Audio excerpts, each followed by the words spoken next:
Na Epístola aos Efésios, Paulo não só explora a formação do corpo de Cristo, mas também usa o contexto do lar cristão, especificamente a relação entre marido e mulher, como uma metáfora implícita para abordar sobre o governo de Cristo e da Igreja. Demonstrando confiança na familiaridade dos seus leitores com o Antigo Testamento, Paulo pressupõe que os fiéis possuirão uma compreensão sólida dos conceitos abordados em suas outras epístolas e na dos outros apóstolos. A afirmação de Paulo em Efésios 5:23, ao dizer que o marido é o cabeça da mulher, como também Cristo é o cabeça da Igreja, e posteriormente nos versos 31 e 32, fazendo uma citação de Gênesis 2:24, que diz: Eis porque deixará o homem a seu pai e a sua mãe, e se unirá à sua mulher, e se tornarão os dois uma só carne, enfatizando que grande é este mistério, mas se referindo a Cristo e à Igreja. Não se limita apenas a um contexto prático, mas também sugere uma visão profética da relação entre Cristo e a Igreja em um governo vindouro. Essas expressões utilizadas pelo apóstolo nos conduzem a um representante ancestral da humanidade, mencionado por ele em Romanos 5:14, onde diz que Adão prefigurava aquele que havia de vir, induzindo-nos a um contraste reflexivo sobre a vida de Adão e de Cristo. Para uma melhor compreensão e fixação, podemos dividi-la em 4 dimensões. Adão, o cabeça, que é a regência principal, Eva, o corpo, a corregência, os regidos, que são filhos e filhas de Adão e Eva, o território regencial, que foi o Éden. Em 1 Coríntios 15, do 44 ao 49, Paulo nos ensina a como fazer o contraste usando o primeiro e o segundo Adão, e nos aconselha a fazer o mesmo, dizendo: E assim como trouxemos a imagem do que é terreno, devemos trazer também a imagem do celestial. Pois bem, tendo esses conceitos terrenos pré-definidos em mente, agora podemos montar a imagem celestial seguindo o mesmo conceito das 4 dimensões, que são Cristo, o cabeça, a regência principal, a Igreja, o corpo, que é a corregência, as nações, regidas por Cristo e a Igreja, o território regencial, que será a terra de Israel. Após compreender esse contraste, podemos concluir que o apóstolo Paulo estava influenciado por Isaías 46:10, onde Deus declara: Anuncio o fim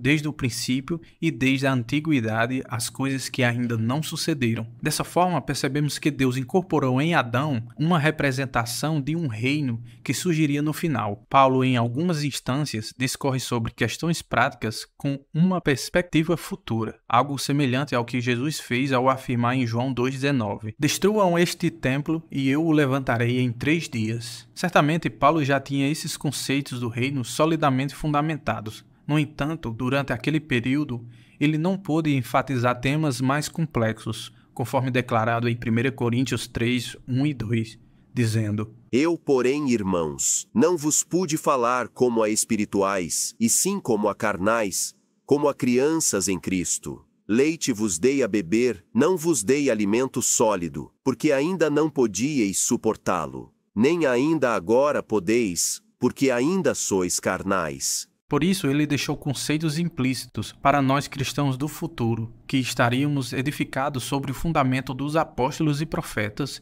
e Jesus como a pedra angular. Ou seja, nós que já estamos aptos a receber o alimento sólido, passaríamos a entender aquilo que Paulo deixou. Nos 4 primeiros capítulos de Efésios, ele aborda sobre a primeira e segunda dimensão, e logo após, Paulo desce mais na hierarquia familiar para abordar a terceira. Filhos, obedecei a vossos pais no Senhor, pois isto é justo. Honra a teu pai e a tua mãe, que é o primeiro mandamento com promessa, para que te vá bem, e sejas de longa vida sobre a terra. E vós, pais, não provoqueis vossos filhos à ira, mas criai-os na disciplina e na admoestação do Senhor. Esta promessa de vida longa através da honra e obediência prefigura a maneira como as nações se comportarão diante de Cristo e da Igreja. Tanto é que em Isaías 2, do 2 ao 4, mostra-se o procedimento das nações em honra ao cabeça e ao corpo, mencionado por Paulo.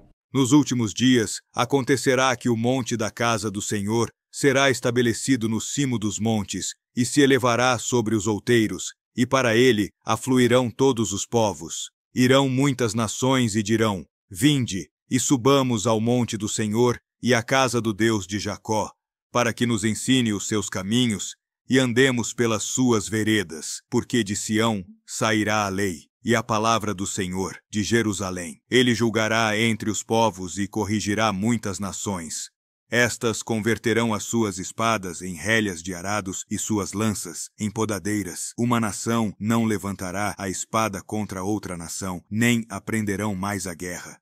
Isso trará longevidade ao ser humano, como no princípio da criação. Aquele que foi perdido após o dilúvio de Noé será resgatado novamente após a provação pelo fogo que virá sobre a terra. Após isso, Isaías profetizou: Não haverá mais nela criança para viver poucos dias, nem velho que não cumpra os seus, porque morrer aos 100 anos é morrer ainda jovem, e quem pecar só aos 100 anos será amaldiçoado. No quarto e último ponto, na Epístola aos Gálatas, o apóstolo nos relembra das promessas outrora feitas a Abraão e ao seu descendente, que é Cristo. Em meio a essas promessas, resplandece a promessa da terra de Israel, uma terra pela qual Abraão peregrinou. No entanto, como destacado por Estevão em seu discurso registrado em Atos 7, embora Abraão tenha caminhado por esta terra, nela Deus não lhe deu herança nem sequer o espaço de um pé. Então é através de Cristo que somos herdeiros dessa promessa e descendentes espirituais de Abraão, como afirma Paulo. Porque todos vós sois um em Cristo. E se sois de Cristo, também sois descendentes de Abraão e herdeiros segundo a promessa. Aqui somos chamados a entender a herança que foi prometida a Abraão e que nos foi concedida em Cristo. Ele é o cumprimento de todas as promessas divinas que Deus fez a Abraão, todas elas fazendo parte de uma das dimensões do reino milenar. Cristo, o descendente prometido, o cabeça, descendências como a estrela do céu, a corregência, descendências como a areia da praia do mar, fazendo parte dos regidos, e a terra de Canaã prometida a Abraão como o território regencial, que é a terra de Israel. Portanto, ao considerar essas promessas com as palavras inspiradas de Paulo, passamos a ter uma visão mais profunda sobre o funcionamento da regência nos tempos do reino em Israel. Ao contrastar as figuras de Sara e Agar, ele nos revela nuances da interconexão entre o plano espiritual e o terreno, nos incentivando a mergulhar nas profundezas desse entendimento. Dizei-me vós, os que quereis estar sob a lei, acaso não ouvis a lei? Pois está escrito que Abraão teve 2 filhos, um da mulher escrava e outro da livre. Mas o da escrava nasceu segundo a carne, o da livre, mediante a promessa. Estas coisas são alegóricas, porque estas mulheres são 2 alianças. Uma, na verdade, se refere ao Monte Sinai, que gera para a escravidão. Esta é Agar. Ora, Agar é o Monte Sinai, na Arábia, e corresponde a Jerusalém atual, que está em escravidão com seus filhos. Mas a Jerusalém, lá de cima, é livre, a qual é nossa mãe, porque está escrito: Alegra-te, ó estéril, que não dás à luz, exulta e clama, tu que não estás de parto, porque são mais numerosos os filhos da abandonada que os da que tem marido. Vós, porém, irmãos, sois filhos da promessa, como Isaque. Como, porém, outrora, o que nascera segundo a carne perseguia ao que nasceu segundo o Espírito, assim também agora. Contudo, que diz a Escritura? Lança fora a escrava e seu filho, porque de modo algum o filho da escrava será herdeiro com o filho da livre. E assim, irmãos, somos filhos não da escrava, e sim da livre. Cada uma dessas figuras alegóricas se adequa a 2 dimensões do reino.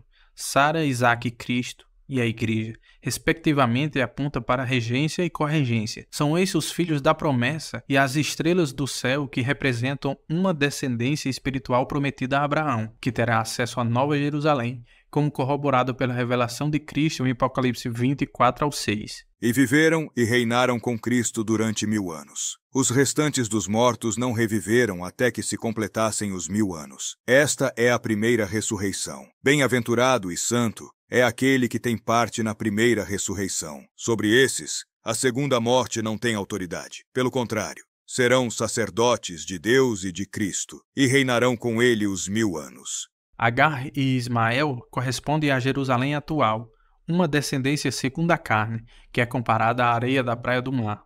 Eles representam a posteridade de Abraão, pela qual não recebeu da mesma herança, e que ajudará no reino intermediando as nações que serão regidas por meio do território de Israel, como profetizado no livro de Ezequiel, do capítulo 40 ao 48. Após se completar o reino de 1000 anos, ocorrerá uma provação para as nações que passaram sobre a terra nesse período, para então ocorrer o último julgamento, o filho passar o reino para o pai, como ensinado pelo apóstolo Paulo em 1 Coríntios 15, do 24 ao 28, com perfeita sincronia com Apocalipse 20, do 7 ao 10. Quando, porém, se completarem os 1000 anos, Satanás será solto da sua prisão e sairá a seduzir as nações que há nos 4 cantos da terra, Gogue e Magogue, a fim de reuni-las para a peleja. O número dessas é como a areia do mar. Marcharam, então, pela superfície da terra e sitiaram o acampamento dos santos e a cidade querida. Desceu, porém, fogo do céu e os consumiu. O diabo, o sedutor deles, foi lançado para dentro do lago de fogo e enxofre, onde já se encontram não só a besta, como também o falso profeta, e serão atormentados de dia e de noite pelos séculos dos séculos. E então virá o fim, quando ele entregar o reino ao Deus e Pai, quando houver destruído todo o principado, bem como toda potestade e poder. Porque convém que ele reine até que haja posto todos os inimigos debaixo dos pés. O último inimigo a ser destruído é a morte, porque todas as coisas sujeitou debaixo dos pés. E quando diz que todas as coisas lhe estão sujeitas, certamente exclui aquele que tudo lhe subordinou. Quando, porém, todas as coisas lhes estiverem sujeitas, então o próprio Filho também se sujeitará àquele que todas as coisas lhe o sujeitou, para que Deus seja tudo em todos. Se você assistiu até aqui e gostou desse vídeo e quer saber mais sobre as 4 dimensões do Reino de Deus, vou deixar no comentário fixo uma playlist com os vídeos com mais detalhes sobre o assunto. Se não é inscrito no canal, se inscreva, não esqueça de deixar o like e compartilhar o vídeo para ajudar a impulsionar o canal. Fiquem na paz e até o próximo vídeo.